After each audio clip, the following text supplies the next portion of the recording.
इन दोस्तों, कैसे हैं आप सब। स्वागत है आपका एक बार फिर से। देखिए, फेस वाली वीडियो नहीं बना रहा हूँ क्योंकि रात बहुत हो चुकी है और जब मैं ये वीडियो बना रहा हूँ लगभग 2 बज रहे हैं रात के। और लेकिन आपकी री एग्ज़ाम की जो डेट आई है उसमें आपके पास अब केवल 1 महीना बचा है। यूपी पुलिस कांस्टेबल का री एग्ज़ाम, और इस 1 महीने के अंदर आपको अपना नाम मेरिट लिस्ट में देखना है। आपको एक जॉब लेनी है यूपी पुलिस कांस्टेबल की, क्योंकि आप जो बेरोज़गारी का ठप्पा पिछले कई सालों से झेल रहे हैं, अब वो मौका है कि आपको वो धब्बा धोना है। आपको एक जॉब अपने नाम करनी है, एक जॉब लेनी है। तो उसके लिए आपको मेहनत करनी होगी। देखिए, 8-10 महीने से आप बहुत मेहनत कर रहे हैं, मैं जानता हूँ। आपने एक जॉब लेने के लिए बहुत मेहनत की है और हर वो बच्चा मेहनत करता है जो जॉब लेना चाहता है। और इस इतने बड़े कंपटीशन में अगर आप दूसरों से अलग करेंगे तभी आप अपनी जॉब को ले सकते हैं, पा सकते हैं। वरना जो आप पढ़ रहे हैं वो आपका पड़ोसी भी पढ़ रहा है, वो आपका दोस्त भी पढ़ रहा है, वो भी आपके बराबर ही दौड़ रहा है। अगर आपको उससे जॉब छीननी है तो आपको उससे तेज़ दौड़ना पड़ेगा, तभी आप उससे जॉब ले सकते हैं। और ये मैं अपने पर्सनल एक्सपीरियंस पर बता रहा हूँ कि अगर आप उससे तेज़ नहीं दौड़े तो आप पीछे रह जाएंगे। इतने भारी भीड़ में आपको उनसे आगे निकलना है। तो चलिए शुरू करते हैं। देखिए, जब हमारे सामने डेट होती है किसी भी एग्ज़ाम की तो हमारे दिमाग में बहुत ज़्यादा कन्फ्यूज़न पैदा हो जाता है। कन्फ्यूज़न ऐसा कि क्या पढ़ें, कौन सी बुक पढ़ें, कौन से नोट्स पढ़ें, किस सब्जेक्ट को ज़्यादा समय दें, किसको कम समय दें। ऐसा कन्फ्यूज़न ज़रूर पैदा होता है। आपके भी हो रहा होगा। बताइएगा कि आपके दिमाग में कन्फ्यूज़न पैदा हो रहा है कि नहीं हो रहा है। और अगर आपके दिमाग में ये चीज़ें पैदा हो रही हैं, कन्फ्यूज़न पैदा हो रहा है, तो यकीन मानिए कि आप सही ट्रैक पर हैं। क्योंकि जो बच्चे अच्छे से मेहनत करते हैं, अच्छे से पढ़ते हैं और जॉब लेना चाह रहे हैं, उनके दिमाग में ऐसा कन्फ्यूज़न आएगा ही आएगा जब उनके सामने एग्ज़ाम डेट रखी होगी। इस 1 महीने के अंदर आपको अपना जितना आपने पढ़ा है 8-10 महीने का, उसका निचोड़ अपने अंदर, अपने दिमाग के अंदर डालना होगा। देखिए, आपने पहले कितना भी कुछ भी पढ़ा हो, लेकिन अगर आप परफॉर्म नहीं कर पाएंगे अपने एग्ज़ाम टाइम पर, अपने एग्ज़ामिनेशन हॉल में, तो आपका पढ़ा लिखा सब बेकार है, आपकी मेहनत सब वेस्ट है। क्योंकि रिज़ल्ट देखा जाता है, ये नहीं देखा जाता है कि आपने कितनी मेहनत की, कितने घंटे पढ़े, रात में पढ़े कि दिन में पढ़े, किस सब्जेक्ट को ज़्यादा समय दिया, कौन से नोट से पढ़े। नहीं, इस चीज़ को नहीं देखा जाता है, सिर्फ आपका रिज़ल्ट देखा जाता है। अगर आप रिज़ल्ट के अंदर हैं तो आपने बहुत मेहनत की है, और अगर आप रिज़ल्ट के बाहर हैं तो आपने कितनी भी मेहनत क्यों ना की हो, सब वेस्ट है। तो इसलिए आपने जितने भी 8-10 महीने में मेहनत की है उसका निचोड़ आपके दिमाग में नहीं है तो आप एग्ज़ाम को क्रैक नहीं कर पाएंगे। आपको उसका निचोड़ अपने दिमाग के अंदर डालना पड़ेगा।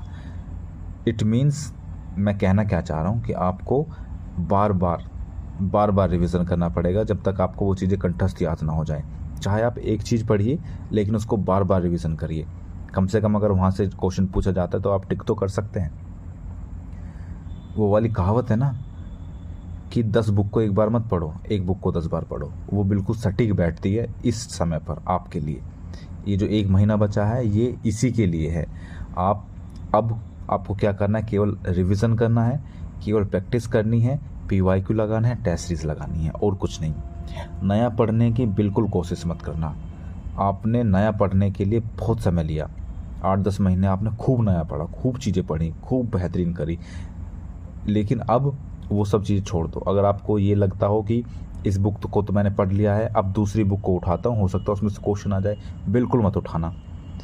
अगर आपने दूसरी बुक उठा ली तो आपका दिमाग कंफ्यूज कर देगा आपको खुद, और आप एग्जामिनेशन हॉल में वहाँ जा कर के जो आपके ऑप्शंस हैं उसमें आप कंफ्यूज हो जाएंगे, ये वाला था या ये वाला था या ये वाला था, क्योंकि आप खुद कंफ्यूजन में हैं शुरू से। आप क्लियर रखिए, अपने आप पर विश्वास कीजिए कि आपने जो पढ़ा है, आपका जो क्वेश्चन है वहीं से आएगा और आप वहीं से टिक भी करके आएंगे। बहुत सारी किताबों का अंबार मत लगाइए अपने पास, कुछ सीमित ही किताब रखिए। जो आपने अभी तक पढ़ा है आप केवल आगे भी उसी को पढ़िए, बिल्कुल मत। अगर किसी ने ये बता दी कि नहीं ये वाली बुक से क्वेश्चन आएगा तो आपने उसको उठा के शुरू कर दिया, पढ़ना शुरू कर दिया। क्योंकि यूट्यूब पर ऐसे बहुत सारे लोग हैं ना जो बता देंगे आपको, अरे नहीं नहीं ये वाली बुक बहुत अच्छी है, यहाँ से आपका 100% क्वेश्चन आ जाएगा। नहीं, 100% किसी का कोई से कहीं से कोई श्योर होता ही नहीं है, केवल एक अंदाज़ा लगाया जाता है। आपने जो चीज़ें पढ़ी हैं आप केवल उसी का रिवीजन करिए, किसी दूसरी चीज़ का नहीं। चाहे आपने कोई सी भी बुक क्यों ना पढ़ी हो, आप उसी का रिवीजन करिए, उसी को पढ़िए, टेस्ट सीरीज लगाइए, पीवाईक्यू लगाइए, शॉर्ट पेपर्स लगाइए, और फिर देखिए आपका कमाल, क्यों आपका सिलेक्शन नहीं होगा। और अगर आप कन्फ्यूज़न में रह गए कि ये पढ़ूँ या वो पढ़ूँ, ये वाली बुक पढ़ूँ, वो वाली बुक पढ़ूँ, फिर आप कन्फ्यूज़न में ही रह जाएंगे और एग्ज़ाम तक आप कन्फ्यूज़न में ही रहेंगे जब तक आपका अपने ऊपर भरोसा नहीं होगा। और दूसरी बात बता दूं कि जो टेस्ट सीरीज़ में आपके नंबर आएंगे उसी के मिलते जुलते आपके एग्ज़ाम में भी नंबर आएंगे।